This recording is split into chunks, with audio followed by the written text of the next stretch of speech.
Hello everyone, welcome to MD chemistry. मैंने आपको पिछली वीडियो में बताया था वॉइड क्या होते हैं। टेट्राहेड्रल वॉइड पढ़ा था हमने, ऑक्टाहेड्रल वॉइड पढ़ा था, फिर हमने पैकिंग एफिशिएंसी निकाल ली थी, है ना।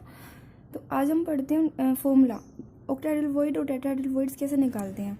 मेनली क्या होता है, जो नंबर ऑफ ऑक्टाहेड्रल वॉइड्स होते हैं ना, वो होते हैं number of particles present in close packing. Close packing के अंदर जितने पार्टिकल्स प्रेजेंट होंगे, यानी कि जितने पार्टिकल्स मिलके बनी होगी ना हमारी क्लोज पैकिंग, जितने पार्टिकल्स हम यूज़ करेंगे उसमें उतने ही ऑक्टाहेड्रल वॉइड्स होंगे, ठीक है। और जो नंबर ऑफ टेट्राहेड्रल वॉइड्स है वो क्या होंगे, twice the number of octahedral voids. जितने भी ऑक्टाहेड्रल वॉइड्स होंगे उसके डबल होंगे टेट्राहेड्रल वॉइड्स, ठीक है। यानी कि जितने भी पार्टिकल्स प्रेजेंट होंगे उतने ही ऑक्टाहेड्रल वॉइड्स होंगे, और जितने ऑक्टाहेड्रल वॉइड्स होंगे ना उसको मैं 2 से मल्टीप्लाई कर दूंगी, यानी कि उसके ट्वाइस होंगे टेट्राहेड्रल वॉइड्स, ठीक है। और यही बोला हुआ है मैंने यहाँ पे कि जो आयनिक कंपाउंड के अंदर द एनायंस, आयनिक कंपाउंड क्या होते हैं, इसमें कैटायंस भी होते हैं, एनायंस भी होते हैं, है ना। The anions are present in the packing, जो एनायंस होते हैं वो पैकिंग में प्रेजेंट होते हैं। वेरे स्मॉलर आयंस यानी कि जो कैटायंस होते हैं वो ऑक्यूपाई द वॉइड्स, वो वॉइड्स में प्रेजेंट होते हैं। यहाँ पे इसका क्या मतलब है कि एनायंस क्या होते हैं, एनायंस के ऊपर नेगेटिव चार्ज होता है, कैटायंस पॉजिटिव चार्ज होते हैं। तो जो नेगेटिव चार्ज मतलब कि ज़्यादा इलेक्ट्रॉन है ना, एक्सेस ऑफ इलेक्ट्रॉन्स। अब यहाँ पे ज़्यादा इलेक्ट्रॉन नहीं, यानी कि क्या हुआ, इसका साइज बड़ा हुआ। और कैटायंस में क्या होता है, डेफिशिएंसी ऑफ इलेक्ट्रॉन, इलेक्ट्रॉन्स कम है, यानी कि ये क्या हुआ, इलेक्ट्रॉन्स की कमी है, तो ये क्या हुआ, स्मॉल साइज हुआ। तो अनायंस हमेशा बिगर होते हैं और कैटायंस हमेशा स्मॉलर आयंस होते हैं, ठीक है। तो फिर जो आपको पता है कि जो वॉइड होते हैं ना, वॉइड में क्या होता है, जब हम पैकिंग की बात करते हैं तो वॉइड में क्या होता है, मतलब थोड़ा स्मॉल साइज होता है ना वॉइड का। और कैटायन एनायंस में तो कैटायंस का साइज बहुत ज़्यादा स्मॉल होता है। तो कैटायंस जो होते हैं ना वो वॉइड में प्रेजेंट होते हैं। वॉइड यानी कि जो मतलब स्मॉल साइज होता है। तो स्मॉलर कैटायंस है, ईजिली जा सकते हैं वॉइड वाली जगह पे। अब वॉइड तो हमारे पास 2 होते हैं, ऑक्टाहेड्रल वॉइड्स भी हो सकता है और टेट्राहेड्रल वॉइड्स भी हो सकते हैं, है ना। तो जो कैटायंस होते हैं ना वो ऑक्टाहेड्रल वॉइड पे भी प्रेजेंट हो सकते हैं और टेट्राहेड्रल वॉइड पे भी प्रेजेंट हो सकते हैं, ठीक है। अब ये चीज़ बताओ कि जो साइज होता है ना, ऑक्टाहेड्रल वॉइड का साइज छोटा होता है या फिर टेट्राहेड्रल वॉइड का साइज छोटा होता है। टेट्राहेड्रल वॉइड का साइज छोटा होता है ना ऑक्टाहेड्रल वॉइड से हमेशा, क्योंकि क्या होता है, कल बताया था मैंने आपको कि जो टेट्राहेड्रल वॉइड होता है वो क्या होता है, एक ही ट्रायंगल से बना होता है ना। और जो ऑक्टाहेड्रल वॉइड था उसमें क्या था, डबल ट्रायंगुलर वॉइड बोला था उसको, है ना। उसके ऊपर भी ट्रायंगल था, नीचे भी, मतलब डबल वॉइड थे वहाँ पे। तो ऑक्टाहेड्रल वॉइड का साइज क्या होता है, बड़ा होता है, और टेट्राहेड्रल वॉइड का साइज क्या होता है, छोटा होता है। अब अगर कैटायन छोटा है, अगर कैटायन बहुत ज़्यादा छोटा है तो वो कहाँ होगा, टेट्राहेड्रल वॉइड पे प्रेजेंट हो सकता है ना। अगर कैटायन बड़ा है तो टेट्राहेड्रल वॉइड पे प्रेजेंट नहीं हो सकता, तो वो ऑक्टाहेड्रल वॉइड पे प्रेजेंट होगा, है ना। तो जो कैटायन होते हैं ना वो टेट्राहेड्रल वॉइड पे भी प्रेजेंट हो सकते हैं और ऑक्टाहेड्रल वॉइड पे भी प्रेजेंट हो सकते हैं। अब एक क्वेश्चन देखते हैं। इसने बोला है a compound is formed by 2 elements X and Y. एक कंपाउंड ना 2 एलिमेंट से मिलके बना है, एक्स और वाई से। Atom of the element Y make CCP. यानी कि जो ये क्या होते हैं, 2 एलिमेंट है ना, यानी कि ये एक्स एलिमेंट है, इसके अंदर बहुत सारे एटम्स होंगे, एटम से मिलके बना है। ये वाई एलिमेंट है, इसके अंदर बहुत सारे एलिमेंट्स होंगे, ये एटम्स होंगे, सॉरी। तो ये एटम से मिलके बना हुआ है। तो कहता है जो वाई के एलिमेंट है ना मेक सीसीपी, यानी कि वो क्यूबिक क्लोज पैकिंग बना रहे हैं, ठीक है। And those of element x occupy all octahedral voids. और जो एक्स के एलिमेंट है ना वो सारे कहाँ प्रेजेंट है, ऑक्टाहेड्रल वॉइड्स पे। यानी कि जितने भी ऑक्टाहेड्रल वॉइड्स है ना, हर एक वॉइड पे एक्स का एलिमेंट प्रेजेंट है। जितने भी ऑक्टाहेड्रल वॉइड्स है ना सब पे एलिमेंट एक्स प्रेजेंट है, ठीक है। तो अब देखो, मैंने मान लिया suppose number of atoms Y in CCP is equal to N. मैंने मान लिया कि जो वाई है ना, वाई क्या कर रहा है, सीसीपी बना रहा है ना, तो क्यूबिक क्लोज पैकिंग। तो मैंने मान लिया कि वाई के अंदर ना एन एलिमेंट्स हैं, ठीक है, एन एटम्स है। मैंने मान लिया कि वाई के अंदर एन एटम्स हैं। तो मुझे पता है कि जो नंबर ऑफ ऑक्टाहेड्रल वॉइड्स है वो किसके इक्वल होते हैं, नंबर ऑफ एटम्स के। बताया था ना कि जितने जितने नंबर ऑफ पार्टिकल्स होते हैं उतने ही ऑक्टाहेड्रल वॉइड्स होते हैं, है ना। अब मैंने नंबर ऑफ पार्टिकल्स तो एन मान रखे हैं, तो ऑक्टाहेड्रल वॉइड्स कितने हुए, एन हुए, है ना। तो number of octahedral voids is equal to N. Octahedral voids. और अब फिर इसने बोला है कि जो जितने भी एक्स के एलिमेंट है ना वो कहाँ प्रेजेंट है, ऑक्टाहेड्रल वॉइड्स पे। अब ऑक्टाहेड्रल वॉइड्स तो एन है मेरे पास, तो एक्स के एलिमेंट भी तो एन हुए, क्योंकि जितने भी ऑक्टाहेड्रल वॉइड्स है ना सब पे एक एक एलिमेंट प्रेजेंट है एक्स का, है ना। तो फिर ऑक्टाहेड्रल वर्ड्स तो n है, तो number of atoms in x में कितने एटम्स हुए, n ही हुए ना। तो अगर हम रेशियो की बात करें x रेशियो y तो क्या होगा, n रेशियो n, है ना। तो यानी कि 1:1, इसको कट करेंगे तो 1:1, यानी कि फॉर्मूला क्या आएगा, xy। ठीक है। अब नेक्स्ट क्वेश्चन है, atoms of element B form HCP lattice and those of element A occupy 2/3 of tetrahedral words. What is the formula of the compound? ये भी सेम है, बस इसमें क्या बोला है इसने बोला जो एलिमेंट B है ना उसके एटम्स क्या कर रहे हैं, HCP लैटिस फॉर्म कर रहे हैं, हेक्सागोनल क्लोज पैकिंग। और जो एलिमेंट A है वो 2/3, जितने भी टेट्राहेड्रल वर्ड्स है ना उसके 2/3 वॉल्यूम पे प्रेजेंट है ना। फॉर्मूला बताना है हमने, देखते हैं।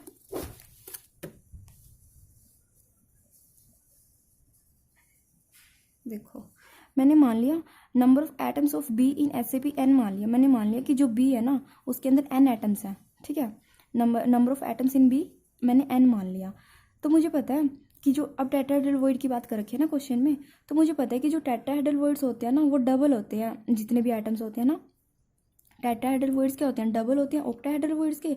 और ऑक्टाहेड्रल वर्ड्स क्या होते हैं, जितने भी एटम्स प्रेजेंट होते हैं, यानी कि जितने भी एटम्स प्रेजेंट होंगे उसके डबल होंगे टेट्राहेड्रल वर्ड्स। जितने भी एटम प्रेजेंट है उतने ही ऑक्टाहेड्रल वर्ड्स प्रेजेंट हैं, और जितने एटम्स प्रेजेंट है उसके डबल होंगे टेट्राहेड्रल वर्ड्स। यानी कि number of tetrahedral words is the double two the number of atoms in the close packing. अब नंबर ऑफ टेट्राहेड्रल वर्ड्स कितने हुए, 2n हुए, क्योंकि n एटम्स है तो उसके डबल क्या होंगे, टेट्राहेड्रल वर्ड्स 2n। अब इसने बोला क्वेश्चन में कि जो एक ही एटम्स है ना वो ऑक्यूपाई कर रहे हैं 2/3 ऑफ टेट्राहेड्रल वर्ड्स, है ना। तो जो नंबर ऑफ एटम्स ही नहीं कैसे निकालेंगे, क्या 2/3 ऑफ किसका, जितने भी टेट्राहेड्रल वर्ड्स हैं, टेट्राहेड्रल वर्ड्स कितने हैं 2n, तो 2/3 इंटू 2n, है ना। टेट्राहेड्रल वर्ड्स के 2/3 वॉल्यूम पे क्या है, एटम्स हैं a के, तो number of atoms in a कैसे निकालेंगे, 2/3 इंटू 2n यानी कि 4n/3। तो रेशियो निकालना है जब a रेशियो b, यानी कि a के एटम्स मैंने कितने निकाले हैं, अब यहाँ से निकालने हैं a के atoms, number of atoms in a 4n/3, और b के एटम्स मैंने क्या लेट किए थे, n लेट किए थे, है ना। तो रेशियो n, अब यहाँ n से n कैंसिल, यानी कि 4/3 रेशियो 1, यहाँ इसको 3 से मल्टीप्लाई करा दो दोनों साइड, तो 3 से 3 कैंसिल, यानी कि 4/3। तो फॉर्मूला क्या आएगा, A4B3। ठीक है, उसके बाद है मेरे पास radius ratio rule. Radius ratio rule, ये रूल क्या कहता है, the ratio of the radius of the cation to that of the anion is called radius ratio. Radius ratio क्या होता है, radius of cation divided by radius of anion. Cation की radius को अगर हम डिवाइड करेंगे एनायन की radius से, वो क्या आएगा, रेडियस रेशियो देगा हमें। और जितना ज़्यादा रेडियस रेशियो होगा, greater is the radius ratio, the larger is the size of cation and hence greater is it's coordination number. देखो यहाँ पे कोऑर्डिनेशन नंबर क्या बोला हुआ है इसने, कोऑर्डिनेशन नंबर क्या होता है, मेरे को बताया था कि कोऑर्डिनेशन नंबर क्या होता है कि कितने नेबर, उसके नेबर में कितने एटम प्रेजेंट है ना। और कैटायन और एनायन की बात करें तो क्या हुआ कोऑर्डिनेशन नंबर, ये पढ़ा है आपने कि हमेशा क्या होता है, जैसे कैटायंस है ना वो सराउंडेड होता है एनायन से, है ना, और एनायन जो है वो सराउंडेड होता है कैटायन से। यानी कि each oppositely charge ion is surrounded by opposite charge ions, है ना, कि जो अगर पॉजिटिव चार्ज है वो सराउंडेड होगा नेगेटिव चार्ज आयन से, और जो नेगेटिव चार्ज है वो सराउंडेड होगा पॉजिटिव चार्ज आयन से, है ना। अब यानी कि ये पॉजिटिव चार्ज कितने नेगेटिव चार्ज से सराउंडेड है वो उसका कोऑर्डिनेशन नंबर हुआ, है ना। और ये नेगेटिव चार्ज कितने पॉजिटिव चार्ज से सराउंडेड है वो उसका कोऑर्डिनेशन नंबर हुआ, है ना। तो यानी कि ये बोल रहा है कि जितना ज़्यादा रेडियस रेशियो होगा उतना ही ज़्यादा क्या होगा, डायरेक्टली प्रोपोर्शनल है ना, उतना ही ज़्यादा रेडियस ऑफ कैटायन होगी, है ना। यानी कि उतना ही ज़्यादा साइज ऑफ कैटायन होगा और उतना ही ज़्यादा उसका कोऑर्डिनेशन नंबर होगा। ठीक है, उसके बाद है मेरे पास calculation of density of cubic crystal. ये मोस्ट इंपॉर्टेंट टॉपिक है। अगर सॉलिड स्टेट में कुछ इंपॉर्टेंट है ना बोलने के लिए तो मैं बोलूँगी डेंसिटी के न्यूमेरिकल्स। ठीक है, इसके मैं आपको बहुत सारे न्यूमेरिकल्स भी करवा दूंगी और खुद मतलब आपको दे भी दूंगी प्रैक्टिस के लिए। एक न्यूमेरिकल तो पक्का आएगा डेंसिटी से रिलेटेड। डेंसिटी कैसे कैलकुलेट करते हैं क्यूबिक क्रिस्टल में, अब देखो इसका वैसे फॉर्मूला याद करना है आपको, फिर भी वो फॉर्मूला कैसे आया वो बता रही हूँ। Suppose the edge of unit cell, मैंने मान लिया कि जो एक यूनिट सेल है उसकी एज लेंथ मैंने मान ली a सेंटीमीटर है। ठीक है, जैसे कोई यूनिट सेल है इसकी एज लेंथ मैंने मान ली a सेंटीमीटर है। ठीक है, number of atoms per unit cell तो number of atoms per unit cell मैंने मान लिया Z है। जैसे नंबर ऑफ एटम निकालते थे ना पर यूनिट सेल, जैसे किसी में कॉर्नर पे प्रेजेंट होते थे तो 1/8 × 8 करते थे, किसी में कॉर्नर पे भी प्रेजेंट होते थे, फेस पे भी प्रेजेंट होते थे, फिर वहाँ से हम निकालते होते थे number of atoms per unit cell.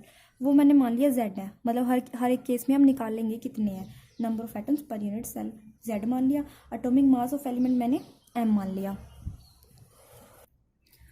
अब वॉल्यूम ऑफ यूनिट सेल कैसे निकालते हैं? यूनिट सेल का वॉल्यूम क्या होता है? A क्यूब, यानी कि A सेंटीमीटर माना हो तो A cube centimetre cube unit.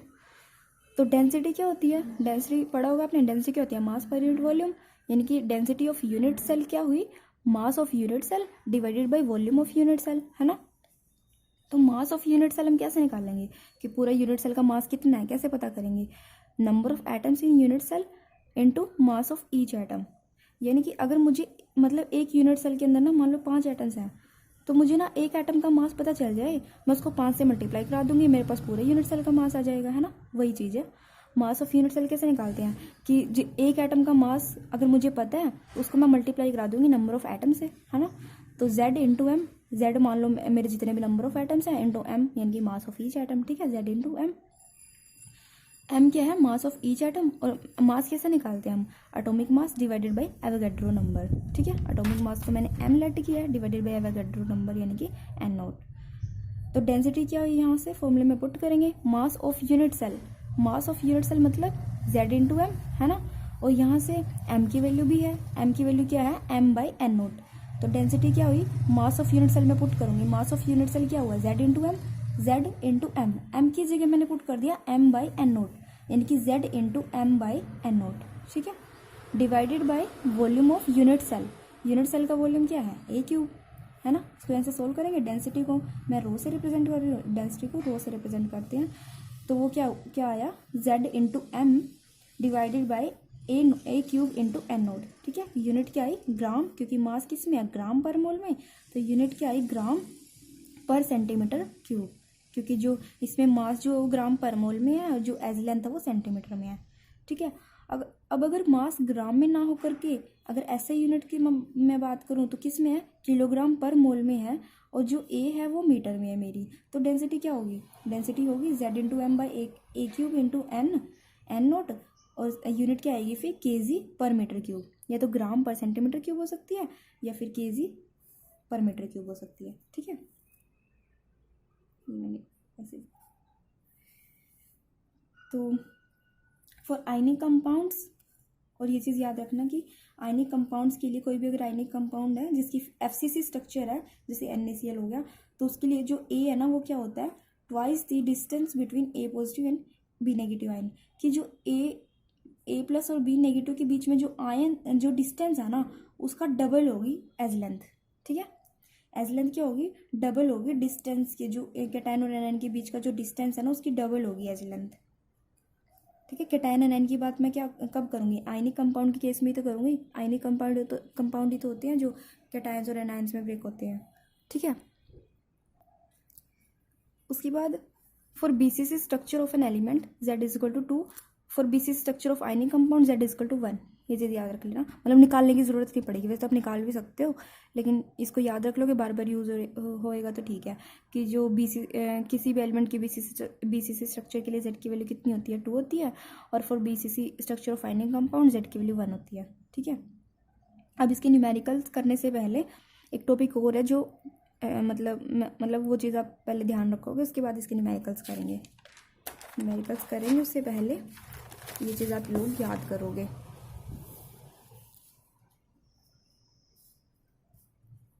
क्या बोला इसने?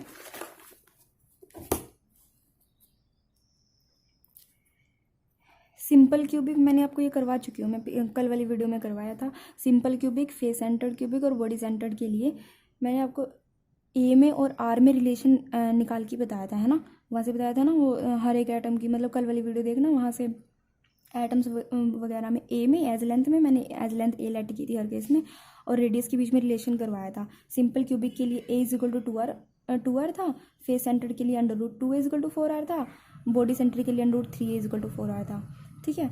तो वहाँ से ये रिलेशन निकला कि जो R है ना वो R की वैल्यू क्या आएगी? यहाँ से A/2, यहाँ से R की वैल्यू आएगी A/2 √2, यहाँ से R की वैल्यू आएगी √3/4a, ठीक है। अगर आप इसको याद कर लोगे तो बेटर है ना। ये निकालने बैठोगे कितना टाइम लग जाएगा, है ना। निकालना मैंने आपको बता ही दिया कैसे निकालते हैं। तो जो हर केस में आर की वैल्यू क्या होती है, सिंपल क्यूबिक के केस में आर की वैल्यू होती है a/2, फेस सेंटर्ड के केस में आर की वैल्यू होती है a/2√2, बॉडी सेंटर्ड के केस में आर की वैल्यू होती है √3/4a, ठीक है। अब यहाँ से मुझे पता है कि जो डी होता है वो क्या होता है, ट्वाइस ऑफ आर, है ना। जो डिस्टेंस होगा दो एटम्स के बीच में, वो जैसे ये था, एक ये वाला एटम है, एक ये एटम है ना। इसकी रेडियस आर है, इसकी रेडियस आर है। अगर इन दोनों एटम्स के बीच का मैं डिस्टेंस की बात करूँ, ये डायमीटर नहीं है, डिस्टेंस है, ठीक है। कभी इसको डायमीटर सोचो कि रेडियस का डबल है तो डायमीटर हो गया। अब जैसे यहाँ पे एक ये एटम है, एक ये एटम है, इसकी रेडियस आर है, इसकी रेडियस आर है ना। तो डायमीटर क्या हुआ, ट्वाइस हुआ रेडियस का, नहीं डायमीटर, सॉरी डायमीटर फिर बोल गई। डिस्टेंस क्या होता है, दो एटम्स के बीच का डिस्टेंस कितना है, कैसे निकालेंगे, इस एटम के न्यूक्लियस का डिस्टेंस इस एटम के न्यूक्लियस से, है ना। सेंटर से हम डिस्टेंस निकालते हैं ना दो चीज़ों का। अब यहाँ से यहाँ तक का डिस्टेंस क्या है, 2r ही तो है, तो डिस्टेंस किसके इक्वल है, 2r के। तो यहाँ से मैं डिस्टेंस का फॉर्मूला भी निकाल सकती हूँ। तो डिस्टेंस क्या हुआ, इसको मैं 2 से मल्टीप्लाई कर दूँ रेडियस को, तो डिस्टेंस निकल जाएगा। इसको 2 से मल्टीप्लाई करूँगी तो a आएगा, d = a। यहाँ पे इसको 2 से मल्टीप्लाई कराऊंगी तो क्या आएगा, 2 से 2 कैंसिल हो जाएगा, या 2 से मल्टीप्लाई कराऊंगी 2 से 2 कैंसिल, तो d की वैल्यू क्या आएगी, a/√2। यहाँ मैं इसको 2 से मल्टीप्लाई कराऊंगी तो d निकल जाएगा मेरा, तो इसको 2 से मल्टीप्लाई करूंगी तो यहाँ से नीचे 2 बचेगा कैंसिल होने के बाद, तो d की वैल्यू क्या आएगी, डिस्टेंस आएगा √3/2a, ठीक है। अब जो मैं आपको न्यूमेरिकल्स करवाऊंगी ना डेंसिटी के, उसमें ये चीज़ यूज़ हो रही है, कभी डिस्टेंस देगा, कभी डिस्टेंस निकालने को बोलेगा, तो वहाँ आपको ये फॉर्मूले पता होने चाहिए। या रेडियस वाले याद कर लो तो उसका डबल कर देना, आपको डिस्टेंस वाले मिल जाएंगे, है ना। ये रेडियस वाले याद कर लेना मेरे हिसाब से, और या फिर डिस्टेंस मतलब उसका डबल ही करना है तो आपको डिस्टेंस मिल जाएगा। ये वाले फॉर्मूले आपको याद होने चाहिए न्यूमेरिकल्स करने से पहले, ठीक है। आज 1-2 न्यूमेरिकल्स करेंगे, बाकी न्यूमेरिकल्स मैं आपको कल करवाऊंगी, ठीक है।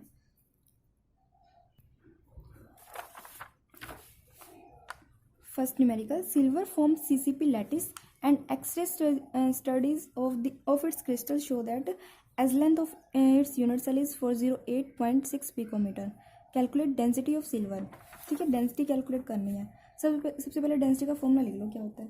डेंसिटी का फॉर्मूला भी बताया मैंने आपको, Z/m divided by a³ × m0, ठीक है। ये वाला फॉर्मूला रट लो बिल्कुल। तो ये डेंसिटी का फॉर्मूला है, डेंसिटी निकालनी है और इन्फॉर्मेशन क्या है हमारे पास। अब मैं सबसे पहले देखती हूँ, इसने बोला है कि सिल्वर क्या फॉर्म कर रहा है, CCP लैटिस। CCP लैटिस यानी कि किसकी इक्वल, FCC लैटिस की बात करेंगे हम, ठीक है। तो FCC लैटिस में क्या होता है, जो पार्टिकल्स है वो प्रेजेंट होती है फेस पे और कॉर्नर पे, है ना। तो यहाँ से नंबर ऑफ एटम्स निकालते हैं per unit cell, number of atoms per unit cell निकालते हैं। तो क्या होता है, कॉर्नर पे प्रेजेंट होते हैं 8 होते हैं ना कॉर्नर्स टोटल, 8 × 1/8 प्लस फेस भी होते हैं, फेस का कंट्रीब्यूशन 1/2 × 6 फेसेस होते हैं। तो यहाँ से मैं कैलकुलेट करूँगी तो मेरी वैल्यू आएगी 4। तो Z निकल गया, Z क्या होता है, number of atoms per unit cell, Z निकल गया 4, ठीक है। M इसमें दे रखा है मास, एटॉमिक मास दिया हुआ है 107.9 ग्राम पर मोल, ठीक है। A एज लेंथ कितनी दे रखी है, 408.6 पिकोमीटर, यानी कि 408.6 × 10⁻⁻12 मीटर, है ना। पिको किसके इक्वल होता है, 10⁻⁻12 के। तो यहाँ से और एवोगैड्रो नंबर की वैल्यू मुझे पता है, एवोगैड्रो नंबर कितना होता है, 6.022 × 10⁻23, है ना। तो यहाँ से मैं डेंसिटी निकाल सकती हूँ, Z 4 × m 107.9 divided by a³ यानी कि 408.6 × 10⁻⁻12 क्यूब × n0 यानी कि 6.022 × 10⁻23, ठीक है। इसको यहाँ से सोल्व करोगे क्या आएगा, इसकी मल्टीप्लाई करा सकते हो, जो भी वैल्यू आएगी डिवाइडेड बाई इसकी क्यूब करोगे, यानी कि 10⁻⁻12 की क्यूब करोगे तो 10⁻, कितना आएगा,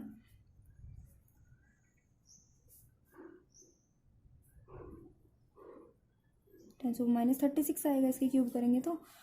और यहाँ से बेस सेम है तो पावर वगैरह ऐड करके सोल्व तो कर ही सकती है, तो कैलकुलेशन आप खुद करोगे, मैं आंसर बता देती हूँ आपको कितना आएगा।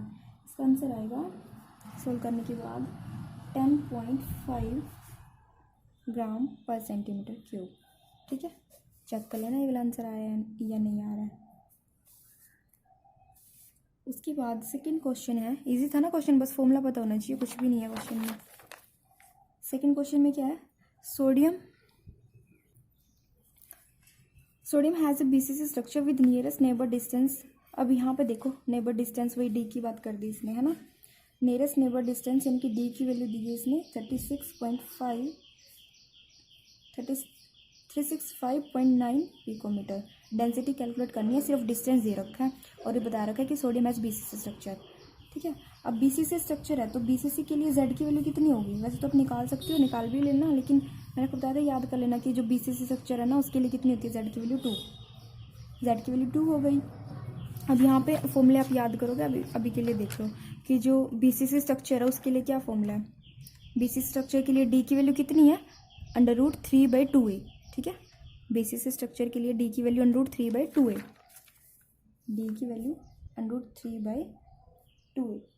ठीक है, तो यहाँ से डी कितना है मेरे पास 365.9 पिकोमीटर यानी कि 10⁻⁻12 centimetre is equal to √3/2 into A. मुझे तो ए चाहिए, यहाँ से ए निकाल लेते हैं। 365.9 इंटू 10⁻12 इंटू 2 हो जाएगा, डिवाइडेड बाई √3, और √3 की वैल्यू कितनी होती है 1.732। ठीक है, तो यहाँ से आपको सोल्व करेंगे ना तो वैल्यू आएगी 422.5 इंटू 10⁻12।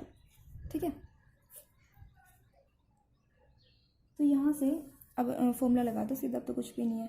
डेंसिटी की वैल्यू कितनी है, z into M divided by a cube into N naught. ठीक है, अब मेरे पास ए मुझे मिल गया है ना 422.5 इंटू 10⁻12 सेंटीमीटर। ठीक है, और z कितना है, z की वैल्यू 2 है, और m की वैल्यू किसकी बात कर रही है, सोडियम के लिए m की वैल्यू कितनी होगी 23, है ना, मास नंबर। m की वैल्यू 23 है, z की वैल्यू 2 है, a मेरा निकल गया, और n नोट मुझे पता है कितना होता है, तो यहाँ से डेंसिटी कैलकुलेट कर सकते हो, है ना। आंसर बता देती हूँ, चेक करना आपकी सही आ रही है या नहीं आ रही है। डेंसिटी यहाँ से इसका आंसर आएगा 1.51 ग्राम पर सेंटीमीटर क्यूब। ठीक है, बाकी क्वेश्चन इसके कल करेंगे। ठीक है, आप देखना एक बार ट्राई करके हो रहे हैं या नहीं हो रहे हैं। ठीक है, वरना मैं कल तो करवाती हूँ, फिर आपको कल बस इसके क्वेश्चन ही होंगे। ठीक है।